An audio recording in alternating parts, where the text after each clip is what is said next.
ఇంతకు ముందు మాట్లాడినటువంటి నాయకులు, మిత్రులు, కామ్రేడ్స్, నాకంటే ముందు మాట్లాడినటువంటి నాయకులు చాలా విషయాలు మాట్లాడారు. స్టాండింగ్ ఆర్డర్స్ కోసం మాట్లాడారు, ట్రాన్స్ఫర్స్ కోసం మాట్లాడారు, ఇవన్నీ మాట్లాడారు. మళ్ళా నేను ఆ విషయానికి వెళ్తే మీకు బోర్ అనిపిస్తుంది. టైం కూడా చాలా అయింది, మళ్ళీ ఆకలేస్తుంది వెళ్ళాలన్నా అని అంటారు. ఆ విషయాలకు పోకుండా కొత్త విషయాలు మాట్లాడే ప్రయత్నం చేస్తా. మొన్న మేము సీఎండి రఘుమారెడ్డి గారిని కలిశాం. కలిసి ఆయన ఒక మాట అన్నాడు, చాలా ఆశ్చర్యకరమైన మాట అన్నాడు. డిపార్ట్మెంట్ లో ఉన్నటువంటి వాళ్ళకి మీరు ప్రమోషన్స్ ఇవ్వడం లేదు, కొత్తగా రిక్రూట్మెంట్ చేయడం లేదు, మరి ఉన్న వాళ్ళ మీద వర్క్ లోడ్ బాగా పెరుగుతా ఉంది. ఇటువంటి పరిస్థితులలో కనీసం వీళ్ళకి ఒక ప్రమోషన్ అయినా ఇవ్వచ్చు కదా సార్, ప్రమోషన్స్ ఇచ్చి ట్రాన్స్ఫర్ చేయొచ్చు కదా సార్ అని అంటే ఆయన ఏమంటాడు, ప్రతి నెల 1200 కోట్ల రూపాయలు అప్పు చేస్తా ఉన్నాము, వీళ్ళకు ప్రమోషన్స్ ఇచ్చి ఇంక్రిమెంట్లు ఇచ్చి కొత్తగా రిక్రూట్మెంట్లు చేస్తే మరిన్ని అప్పులు అయిపోతాయి, డిపార్ట్మెంట్ ను మూసేయమంటావా ఈశ్వరరావు అని అడిగాడు ఆయన. డిపార్ట్మెంట్ ను మూసేయమని నేను చెప్తానా? మళ్ళా సిఐటి నాయకుడు ఈశ్వరరావు వచ్చాడు, డిపార్ట్మెంట్ ను మూసేయమన్నాడని చెప్పేసి మళ్ళీ ముఖ్యమంత్రి గారికి, పవర్ మినిస్టర్ గారికి, విజిలెన్స్ వాళ్ళకి, పోలీసు వాళ్ళకి అందరికీ చెప్పి ప్రచారం చేయడానిక? ఈ ఆర్టిజన్స్ కి ఒక ఇంక్రిమెంట్ ఇస్తేనే డిపార్ట్మెంట్ అప్పులు పాలవుతుందా అని చెప్పేసి నేను సీఎండి రఘుమారెడ్డి గారిని అడగదలుచుకున్నా. మీరు ఈ డిపార్ట్మెంట్ లో వీళ్ళకి ఒక ఇంక్రిమెంట్ ఇవ్వడం వలన అప్పులు పాలైతే నేనే చెప్తా ఇవ్వద్దు సార్ అని.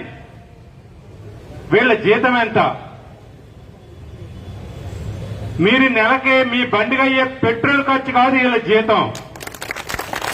కానీ వీళ్ళకి ఇంక్రిమెంట్ ఇస్తానంటే డిపార్ట్మెంట్ అప్పుల్లోకి పూరికిపోద్దట, ప్రైవేటీకరణ అయిపోద్దట.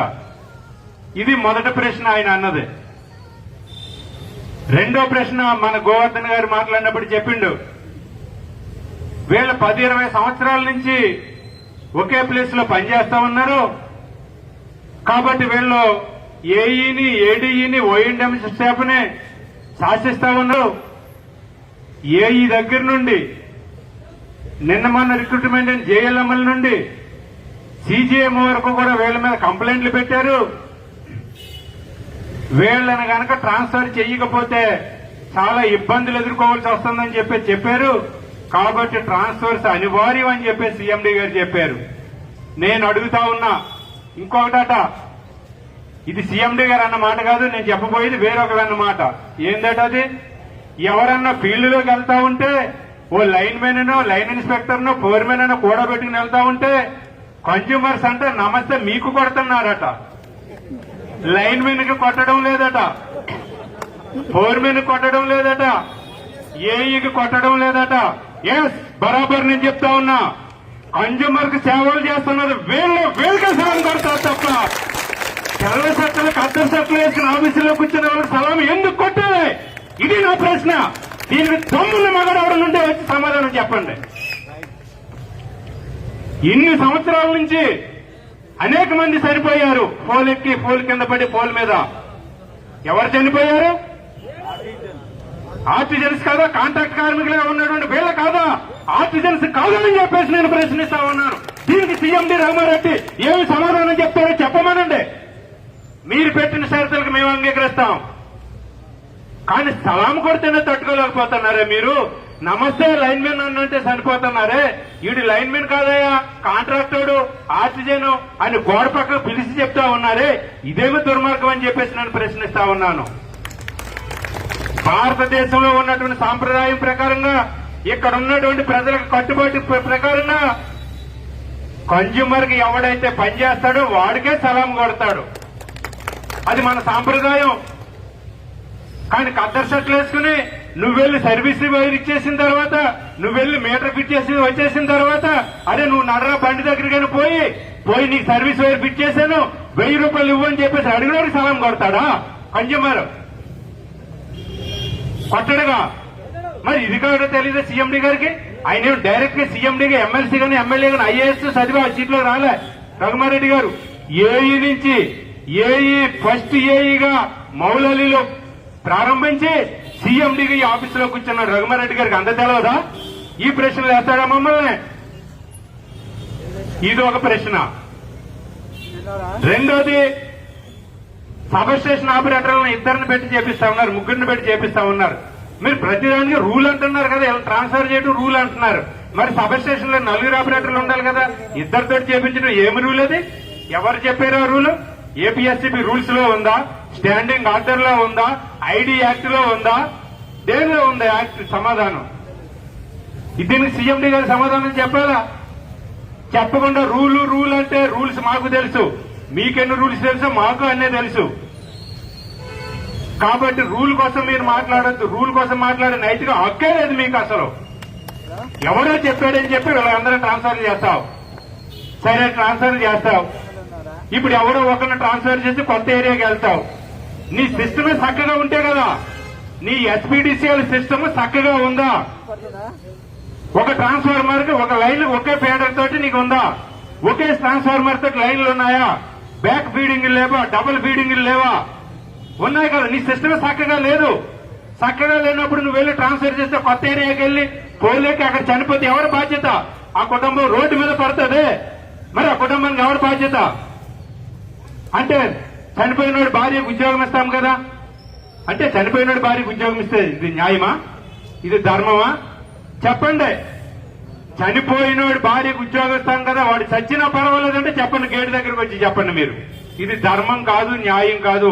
పుట్టిన ప్రతి ఒక్కడికి బ్రతికే హక్కు ఉంది, సహజ మరణం చెందే వరకు హక్కు ఉంది. అటువంటి హక్కును కాలరాస్తారా మీరు? ఇది దుర్మార్గం కాదా అని చెప్పేసి నేను ప్రశ్నిస్తా ఉన్నా ఎస్పీడీసీఎల్ యాజమాన్యానికి. ఎవరన్నా ఉంటే రికార్డ్ చేసి పంపించండి సీఎండీకి. ఇట్లాంటి దుర్మార్గమైనటువంటి పనులు చేస్తూ ట్రాన్స్ఫర్స్ అనివార్యం చేస్తామని అంటాం. ఎట్లా చేస్తావో చూస్తాం మేము. అది కూడా ట్రాన్స్ఫర్స్ మేము అడిగిన ప్రమోషన్స్ ఇవ్వకుండా, వీళ్ళకి ఇంక్రిమెంట్లు ప్రమోషన్స్ ఇవ్వకుండా ట్రాన్స్ఫర్స్ ఎట్లా చేస్తావో చూస్తాం మేము. తమాషానా? ఒక వర్కర్ చనిపోతే దాని బాధ్యత ఎవరు వహిస్తారు? ఇది ఒక ప్రధానమైనటువంటి సమస్య. రెండో సమస్య చాలా మందికి తెలిసి ఉండొచ్చు, మరి ఎవరు చెప్పారో లేదో తెలియదు కానీ, ఒక పెద్ద కద్దర్ సెట్లు వేసుకున్నటువంటి గుర్తింపు సంఘాలు నిన్న కార్ల మీద కార్లు వేసుకుని, ఒక్కొక్క కారులోని 2-3 వేసుకుని సెక్షన్ టు సెక్షన్స్ తిరిగారు. ఎందుకు తిరిగారు? అరే ఏంద్రాబాయ్ మీరు రేపు ధర్నా పెట్టారట, నువ్వు చెప్పు, నీకు ఏ సెక్షన్ కావాలో చెప్పు. ఏ సెక్షన్ కావాలంటే అర్థమైంది? మీకు అర్థమైంది లేదా? ఇక్కడ ఉన్నటువంటి పోలీసులకు అర్థమై ఉంటుంది. నీకు కావాల్సిన సెక్షన్ చెప్పు, ఏపించే బాధ్యత నాది. ఇక అటువంటి ధర్నాకి ఎందుకు పోతావురా భయ్ నువ్వు?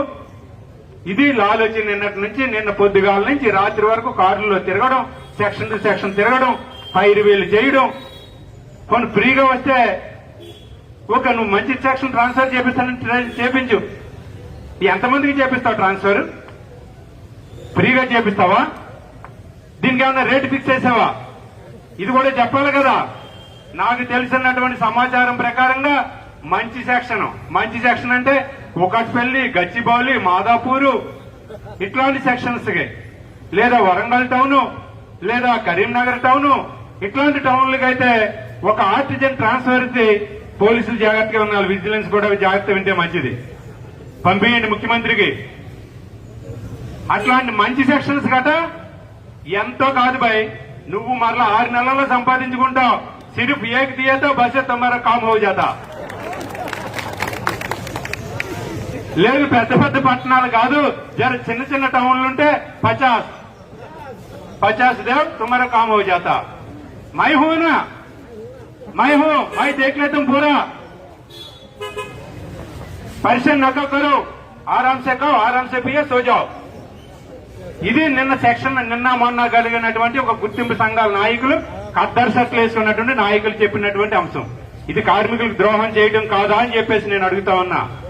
మీరు సంతకాలు పెట్టే సగం ద్రోహం చేశారు, నిన్న కద్దర్ సెట్లు వేసుకుని మరింత ద్రోహం చేస్తారు. రేపు వీళ్ళు చనిపోతే వీళ్ళ భార్య పిల్లలు ఉసురు కూడా మీకే తగులుద్ది ఆ రకంగానే చెప్పి దీనిని కూడా గుర్తించుకోండి అని చెప్పి చెప్తా ఉన్నాను.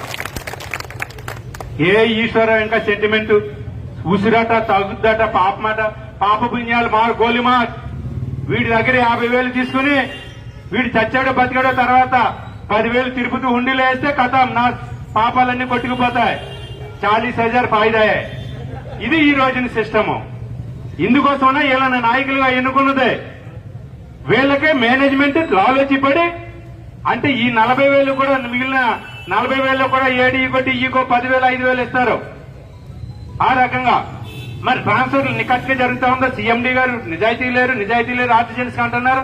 నేను ఒకటి అడుగుతా ఉన్నా, డిఈలు ట్రాన్స్ఫర్లు, ఎస్సీలు ట్రాన్స్ఫర్లు, సీజీఎంఎల్ ట్రాన్స్ఫర్లు, మంచి ప్లేసులు కావాలంటే మీ డైరెక్టర్లు మీ సీఎండీలకు ఎంత తీసుకుంటున్నారు? ఇది తెలీదా మాకు? ఇదేమన్నా శుద్ధపోస కబుర్లు చెప్తున్నారా మాకు? ఏదో సామెత ఉంది, రాజుగారు చేస్తే శృంగారం మాట, సైనికుడు చేస్తే వ్యభిచారం మాట. అట్లా ఉంది మన సామెత.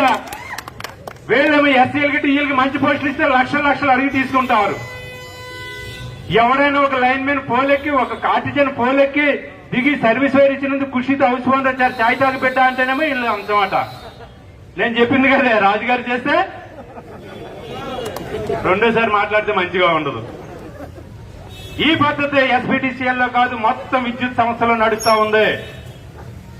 ఇటువంటి దానిని మనం తీవ్రంగా ఖండిస్తున్నాము, వ్యతిరేకిస్తున్నాము సిఐటియుగా.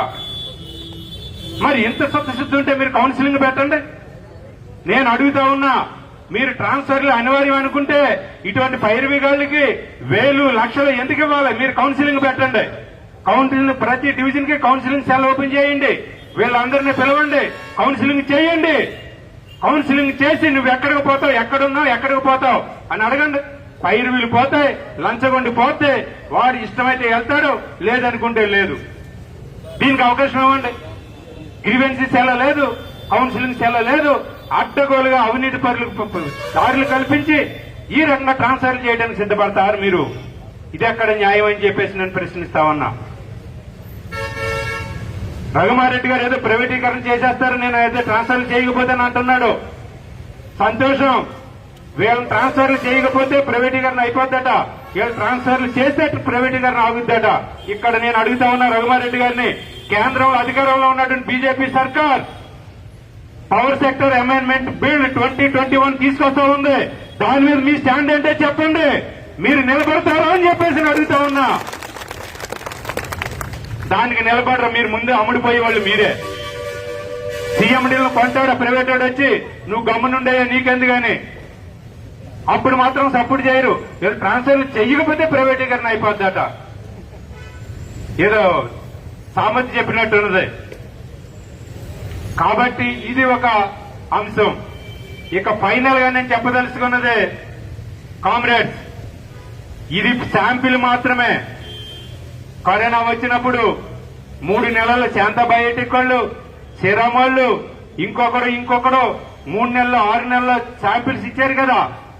ఈ ఇంజక్షన్ పనిచేస్తుందా లేదా, ఈ ఇంజక్షన్ ఇస్తే చచ్చిపోతాడా, ఈ ఇంజక్షన్ ఇస్తే బతుకుతాడా, ఈ ఇంజక్షన్ ఇస్తే పిచ్చి పడతా, ఈ ఇంజక్షన్ ఇస్తే కాళ్ళు చేతులు చచ్చిపడిపోతాయి అని 3 నెలలు 4 నెలలో వేశారు కదా. శాంపిల్ వేసి చివరికి సక్సెస్ అయిందని చెప్పి మనందరికి ఇచ్చారు కదా.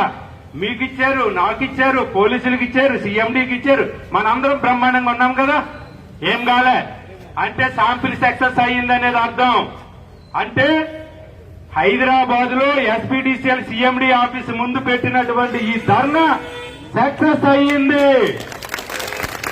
ఇక ఇంజక్షన్లు గుచ్చుడు. ఎట్లా గుచ్చుదామంటే తెలియకుండా గుచ్చుడే కొన్ని ఉంటాయి, తెలిసి గుచ్చుడే కొన్ని ఉంటాయి. తెలిసి గుచ్చి అయితే కనుక డైరెక్ట్ గా ఉంటాయి, తెలియకుండా గుచ్చే కొన్ని ఉంటాయి. అవి మీకు తెలిసి నేను చెప్పనక్కర్లే. ఆ లాజిక్లు, ఆ స్ట్రాటజీ అన్ని మీకు తెలుసు. అటువంటి ప్రయత్నాలు కూడా వెళ్లాల్సినటువంటి అవసరం ఉంటుంది. మళ్ళా ఇక్కడ ఉపన్యాసం చెప్పాడు ఈశ్వరరావు, ఏదో గుచ్చుతానన్నాడు, ముందు గుచ్చుతానంటున్నాడు, వెనకాల గుచ్చుతానంటున్నాడు. మళ్ళా సైబాబాద్ పోలీసులు కంప్లైంట్ పెట్టి రేపు అరెస్ట్ చేయించినా ఆశ్చర్యపోవాల్సిన పని లేదు. ఎందుకంటే ఆల్రెడీ ఒక నాయకుడికి ఇచ్చారు, నాగరాజుకి ఇచ్చారు. మొన్న 41A కింద ఏదో ఒక నోటీస్ పంపించారు, నీ మీద చర్యలు ఎందుకు తీసుకోకూడదు, నిన్ను అరెస్ట్ ఎందుకు చేయకూడదు అని చెప్పేసి ఏదో నోటీస్ ఇచ్చారు పోలీసులు. పోలీసులు ఇచ్చారంటే పోలీసులు ఇచ్చింది కాదు, వీళ్ళు ఇచ్చారు. వీళ్ళ కంప్లైంట్ ఇస్తే వాళ్ళు ఇస్తారు. అంటే పోలీసు కేసులు పెట్టి ఉద్యమాలను అణిచేయటం, ట్రాన్స్ఫర్లు చేసి ఉద్యమాలను అణిచి. మేము ట్రాన్స్ఫర్లకు వ్యతిరేకం కాదు. నేను కుల్లా చెప్తా ఉన్నా, CITU union, United electricity employees union of Telangana state union transfers కి వ్యతిరేకం కాదు. మేమే చెప్తాం ట్రాన్స్ఫర్ చేయండి అని. కానీ ట్రాన్స్ఫర్ చేయడానికి పద్ధతి ఉంటది. ఏందా పద్ధతి? ఏందా పద్ధతి? నువ్వు సీనియారిటీని తీసుకున్నావా? కాంట్రాక్ట్ కార్మికుడి యొక్క సీనియారిటీని తీసుకున్నావా లేదో తెలియదు. మరి కాంట్రాక్ట్ కార్మికుడి యొక్క సీనియారిటీ తీసుకుంటే మరి రిటైర్ అయినటువంటి వాళ్ళు 23,667 మందిలో కనీసం 100-150 మంది ట్రాన్స్ఫర్ అయ్యారు కదా. ట్రాన్స్ఫర్ అయినటువంటి వారికి కాంట్రాక్ట్ లేబర్ యొక్క సర్వీస్ ను కూడా తీసుకుంటే ఆ సర్వీస్ ను కౌంట్ చేసి గ్రాడ్యుయేట్ ఎందుకు చెల్లించలేదు అని ప్రశ్నించదలుచుకున్నాం. అంటే సామెత ఉంది కదా, మా ఇంటికి వస్తే ఏం చేస్తావు, మీ ఇంటికి వస్తే ఏం పెడతావు. ఒక్కబడి మనకే చెల్లదు. మా ఇంటికి వస్తే ఏం చేస్తావు, మీ ఇంటికి వస్తే ఏం పెడతావు. అంటే సీనియారిటీ దగ్గరేమో ట్రాన్స్ఫర్ చేసే దగ్గరేమో కాంట్రాక్ట్ కార్మికుడి యొక్క సర్వీస్ కూడా తీసుకుంటావు. రిటైర్డ్ అయినప్పుడు మాత్రం కాంట్రాక్ట్ కార్మికుల సర్వీస్ తీసుకోకుండా గ్రాడ్యుయేట్ ఇవ్వాల్సి వస్తుందని చెప్పేసి అది కాదు బాయ్, అది కాంట్రాక్ట్ కార్మికుడు అని అంటారు. ఇది ఎక్కడ ధర్మం? దీనిని కూడా నేను ప్రశ్నించదలుచుకున్నా. ఇక ఫైనల్ గా నేను చెప్పదలుచుకున్నది ఒక్కటే, ఇప్పుడు వరకు ఎవరెవరైతే టీఆర్బీ కేఎస్ వాళ్ళు కావచ్చు, 1104 వాళ్ళు కావచ్చు, 327 వాళ్ళు కావచ్చు, ఇంకొక వేరే యూనియన్ వాళ్ళు కావచ్చు, సంతకాలు పెట్టారట, ట్రాన్స్ఫర్లు చేయమని సంతకాలు పెట్టారట. నిన్న కాక మొన్న ఒక నాయకుడు వచ్చి, సార్ ట్రాన్స్ఫర్లు సబ్ డివిజన్ దాటవచ్చు, విత్ ఇన్ ది సెక్షన్ లేకపోతే పక్క సెక్షన్ లో ట్రాన్స్ఫర్ చేయండి అని ఇంకొక నాయకుడు నిన్న మొన్నటి వరకు మీసాలు చెప్పి నేనే చేశానన్న నాయకుడు ఒకడు వచ్చి లెటర్ ఇచ్చిపోయాడు. ఆ నాయకుడికి ఇప్పుడు సీఎం నుంచి చూస్తే సగం తడిసిపోతా ఉంది. అట్లాంటి వాళ్ళందరూ లెటర్లు ఇస్తారు. ఒకడేమో అగ్రిమెంట్ మీద సంతకాలు చేస్తాడు, ఇంకొకడేమో లెటర్లు ఇస్తారు. ట్రాన్స్ఫర్ చేయండి, మాకు అభ్యంతరం ఏమి లేదు, కానీ పక్కన చేయండి. కానీ ఇక్కడ మేం చెప్పదలుచుకున్నది సిఐటి యూనియన్ గా ట్రాన్స్ఫర్ చేయడానికి ఒక పాలసీ ఉంది. మనకి ఒక ప్రమోషన్ ఇవ్వండి, ఒక ప్రమోషన్ ఇవ్వండి సార్. ఏం పోతుంది, మీ పేరు చెప్పుకుంటారు కదా, ఫలానా సార్ పిల్లలు నాకు ప్రమోషన్ వచ్చింది, ఒక ప్రమోషన్ ఇవ్వండి. అది ఇవ్వరు.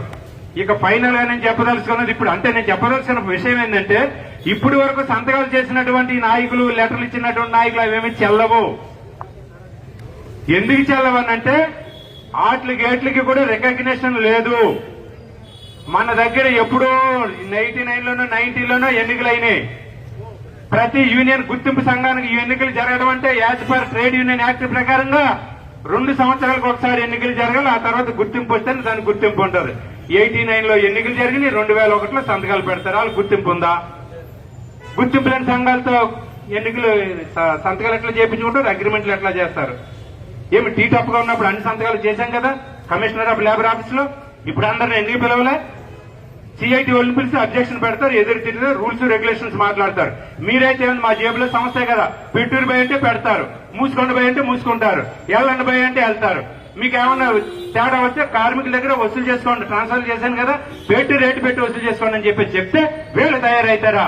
వీళ్ళకి అసలు ట్రాన్స్ఫర్లు చేసే హక్కు కానీ, సంతకాలు పెట్టే నైతిక హక్కు కానీ ఏ యూనియన్ కి డిపార్ట్మెంట్ లో లేదు అని చెప్పేసి సిఐటి అని చెప్పదలుచుకున్నారు. ఈ యూనియన్ లో కానీ ట్రాన్స్కో యాజమాన్యానికి, ఎస్పీటీసీల యాజమాన్యానికి, జెన్కో యాజమాన్యానికి, వరంగల్లో ఉన్న ఎన్పీటీసీల యాజమాన్యానికి కూడా చిత్తశుద్ధి ఉంటే, మేము శుద్ధపూసలం అనుకుంటే, మేము నిజాయితీగా ఉన్నాం అనుకుంటే, మేము కార్మికుల పక్షాన నిలబడ్డామని అనుకుంటే తక్షణమే లేబర్ కమిషనర్ దగ్గరికి వెళ్ళండి.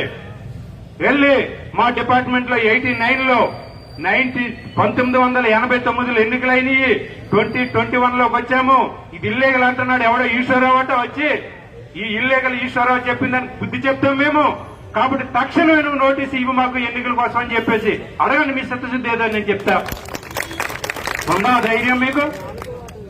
ఉంటే వెళ్ళండి, మీకు పూలు దండేసి సన్మానం చేస్తాం. కానీ రికగ్నిషన్ లేదు. 89లో ఎన్నికలైంది, ఇప్పుడు వరకు వాడికి ఒక లైసెన్స్ బోర్డు వేసి, లైసెన్స్ బోర్డు కాదు నా భాషలో చెప్పాలంటే మోర్చ బిల్ల, మోర్చ వచ్చిన వాడికి బిల్ల వేస్తారు మెల్ల, తెలుసు కదా. ఎవడన్నా సడన్ గా పోయిపోతే మోర్చడు కాబట్టి చేయిలో చాబీ పెట్టని నీళ్లు పోయిందని చెప్పడం కోసం, గుర్తు కోసం అటువంటి మోర్చ పిల్లలనిచ్చి వీళ్ళందరినీ రికగ్నైజ్డ్ అని చెప్పి సంతకాలు చేపించుకుని 23,000 మంది కార్మికుల యొక్క ఆక్సిజన్స్ యొక్క పొట్టలు కొట్టడానికి ఎవరైతే వచ్చారో అటువంటి వాళ్ళ పట్ల సిఐటియు నికరంగా పోరాడుతుంది. చిత్తశుద్ధితో ఉండండి. మీరు కాదనుకుంటే మీకు కూడా సరైనటువంటి గుణపాఠం చెప్పుద్ది. అందుకని తక్షణం ఎన్నికలు పెట్టండి. రికగ్నైజ్డ్ ఎన్నికలు పెట్టి సీక్రెట్ బ్యాలెట్ పెట్టి ఎన్నికల్లో మీరే గెలిస్తే ఎస్ మీరే రికగ్నైజ్డ్ సంతకాలు చేయండి. మీరు ఓడిపోయారు. ఎవడన్నా రికగ్నైజ్డ్ ఎన్నికలలో, గుర్తింపు ఎన్నికలలో, సీక్రెట్ బ్యాలెట్లలో ఎవడైతే గెలిచాడో వాడి సంతకాలు చేస్తాడు. అటువంటి ధైర్యం మీకుంటే చెప్పండి. ఎన్నికలు పెడితే వన్ సైడెడ్ గా 90% ఓట్లతో సిఐటియు జెండా, ఎర్ర జెండా అగ్ర స్థానంలో నిలుస్తుంది. ఇది నేను బరాబర్ చెప్తా ఉన్నా. కాబట్టే యాజమాన్యానికి చిత్తశుద్ధి లేదు, మిగిలిన యూనియన్లకు చిత్తశుద్ధి లేదు, ఎన్నికలు పెట్టమని అడిగే ముచ్చటే లేదు. ఇదే పద్ధతి కొనసాగించేటంటే నెవర్ నథింగ్ డూయింగ్ ఒప్పుకునే పరిస్థితి లేదు. అవసరమైతే మేమే నిలబడతాం. మేము అవసరం చెప్తా ఉన్నాం. ఫైనల్ గా మీరు ఎన్నికలన్నా పెట్టండి, రికగ్నైజ్డ్ యూనియన్ తో సంతకాలు చేపించి ఎవడైతే రికగ్నైజ్డ్ ఇస్తుందో వాడి సంతకాలతో మీరు ట్రాన్స్ఫర్లకు అంగీకరించండి. ఆ ధైర్యం మీకు లేదు. ఎర్ర జెండా వస్తుంది, సిఐటి వస్తుందనే భయం ఉంటే ఒక్క ప్రమోషన్ ఇవ్వండి. సిర్ఫ్ ఏకి ప్రమోషన్ దియేతో బస్ మేము కూడా ఇంకా యాక్సెప్ట్ చేస్తాం.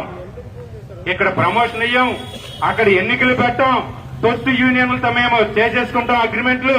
ఇదే పద్ధతి కొనసాగిస్తామంటే ఖబర్దార్ మేనేజ్మెంట్ వెళ్ళారా. మేము ఏ పోరాటానికి కనుక వెళ్ళడానికి సిద్ధంగా ఉన్నాం. చచ్చిపోతా ఉన్నాం. కరెంట్ పోయిందా, కరెంట్ తీసేసారా?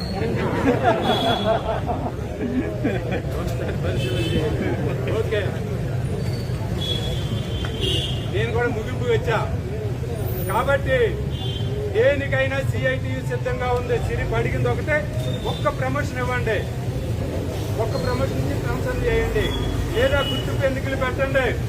ఎన్నికలలో గెలిచిన అగ్రిమెంట్లు చేయండి. ఎన్నికలలో గెలిచిన వాడితో అగ్రిమెంట్ చేయండి. ఏదన్నా ఉంటే అప్పుడు మేము ఈ ఓట్లేసి ఎవరైతే గెలిపించామో ఇప్పుడు కేసీఆర్ చేస్తున్న దుర్మార్గాలను ప్రశ్నిస్తా ఉన్నాం కదా, నరేంద్ర మోడీ చేస్తున్నటువంటి దుర్మార్గాలను ప్రశ్నిస్తున్నాం కదా, అలాగే ఎన్నికల్లో గెలిచినటువంటి ఆ యూనియన్ లీడర్లను కూడా కార్మికులకు అన్యాయం చేస్తే ప్రశ్నిస్తాం. ఇది కాకుండా మరో పద్ధతిలో పోతామంటే ఖచ్చితంగా ప్రతిఘటిస్తాం. శాంపిల్ ఇంజెక్షన్ సక్సెస్ అయింది, ఇక రెండో ఇంజెక్షన్ వరంగల్లో ఇస్తాం, మూడో ఇంజెక్షన్ విద్యుత్ సౌదా దగ్గర ఇస్తాం. ఆ తర్వాత ఇంజెక్షన్ ఏమిస్తామనేది చెప్పని చేసి చూపిస్తాం. కాబట్టి దీన్ని దృష్టిలో పెట్టుకుని రాబోయే రోజుల్లో మన కార్మికులందరూ మరింత ఉత్సాహంతో కదలాలా, మరింత ఉత్సాహంతో మనం ముందుకెళ్లాలి, ప్రతిఘటించాలి. మన హక్కులను కాపాడుకోవడానికి ప్రతి ఒక్క కార్మికుడు ఒక సిపాయిలా కదలాలి. మనం చూస్తా ఉన్నాం కదా, అందరూ ఇళ్లలో ఉన్నారు. సిరిపు డాక్టర్లు, సిస్టర్లు, పారామెడికల్ సిబ్బంది, కరెంటు కార్మికులు, వీళ్లే కదా ఫ్రంట్ లైన్ లో ఉండి చేసింది. ఈ రకంగా ఉన్నారు. డాక్టర్లు, సిస్టర్లు, కరెంటు కార్మికులు అంటున్నాడు ఈ ఈశ్వరరావు మమ్మల్ని గుర్తించలేదని చెప్పేసి పాపం పోలీసులు అనుకుంటున్నారు. పోలీసులు చేసిన త్యాగాలు మామూలు త్యాగం కాదు. బరాబర్ చెప్తా ఉన్న పోలీసులు కూడా కరోనా వైరస్ లో బ్రహ్మాండమైనటువంటి సేవలు చేశారు. వాళ్ళకు కూడా మనం సాల్యూట్ చేయాలి. ఆ రకంగా సాల్యూట్ చేసినటువంటి వాళ్ళని గుర్తించండి, గుర్తించినటువంటి వాళ్ళకి న్యాయం చేయండి. అదే మేము అడుగుతా ఉన్నది. కాబట్టి కామ్రేడ్స్, ఇక నేను చెప్పదలుచుకున్నది, నేను చెప్పిన విషయాలతో పాటు గోవర్ధన్ గారు, భూపాల్ గారు, మధు గారు చాలా విషయాలు చెప్పారు. రాబోయే రోజుల్లో మనం మరిన్ని పోరాటాలు చేయడానికి మీరు అందరూ కూడా సిద్ధంగా ఉండాలని చెప్పి మీ దృష్టికి తీసుకొస్తూ ఈ యొక్క ధర్నా కార్యక్రమంలో మాట్లాడడానికి అవకాశం కల్పించినటువంటి అధ్యక్షుల వారికి, శ్రద్ధగా విన్నటువంటి మీకు కూడా సిఐటి తరఫున యునైటెడ్ ఎలక్ట్రిసిటీ ఎంప్లాయీస్ యూనియన్ రాష్ట్ర ఉపాధ్యక్షులుగా మీకు యొక్క విప్లవ వందనాలు తెలియజేస్తున్న ఉపన్యాసాన్ని ముగిస్తున్నాను. Thank you. Zindabad CITU, Zindabad CITU. Artisans కి వెంటనే ప్రమోషన్స్ ఇవ్వాలి, ఆర్టిజన్స్ కి వెంటనే ప్రమోషన్స్ ఇవ్వాలి. ప్రమోషన్స్ ఇచ్చే వరకు ట్రాన్స్ఫర్లు ఆపాలి, ప్రమోషన్స్ ఇచ్చే వరకు ట్రాన్స్ఫర్లు ఆపాలి. ఆర్టిజన్స్ అందరినీ కూడా రెగ్యులర్ ఉద్యోగులుగా గుర్తించాలి, ఆర్టిజన్స్ అందరినీ రెగ్యులర్ ఎంప్లాయీస్ గా గుర్తించాలి. ఆర్టిజన్స్ కి అందరికీ ఏపీఎస్సీబీ రూల్స్ అమలు చేయాలి. జిందాబాద్ సిఐటియు. Thank you. కామ్రేడ్స్, అనేక విషయాలు, తర్వాత పోరాటాలు ఎలా ఉండాలి, తర్వాత ఈ అనేక రకమైన పోరాటాలలో మన పాత్ర ఎలా ఉండాలి, సిఐటి విధాల మీద మన రాష్ట్ర ఉపాధ్యక్షులు ఈశ్వర గారు మాట్లాడు, వారికి Telangana United electricity employees union తరఫున ప్రత్యేకమైన ధన్యవాదాలు చెప్తున్నాం కామ్రేడ్స్. అలాగే మనం ఈ రోజు ఆర్టిజన్ కార్మికుల బదిలీల పైన ఈ రోజు మనం నిరసన కార్యక్రమం చేపట్టాం. ఇది ఈ రోజు విజయవంతం అయిందని మనం ఖచ్చితంగా అనుకుంటున్నాం. తర్వాత భవిష్యత్తులో మన పోరాటం ఎలా ఉండాలి, అట్లాగే అనే కార్యక్రమాలను కూడా మీకు తెలియజేస్తాం. ఈ రోజు వెంటనే యాజమాన్యం కూడా ఈ రోజు స్పందించాలి. ఈ బదిలీలను తక్షణం మీద ఈ యొక్క గైడ్లైన్స్ కూడా పరిశీలించాలి. ఈ యొక్క తర్వాత ఈ ధర్నాకు సహకరించినటువంటి ప్రెస్ మిత్రులు, తర్వాత పోలీసు వారికి కూడా ప్రత్యేకమైన ధన్యవాదాలు. కాంగ్రెస్ ఈ ధర్నా ఇంతటితోనే పూర్తయిందనే కోరుతున్నాను కాంగ్రెస్.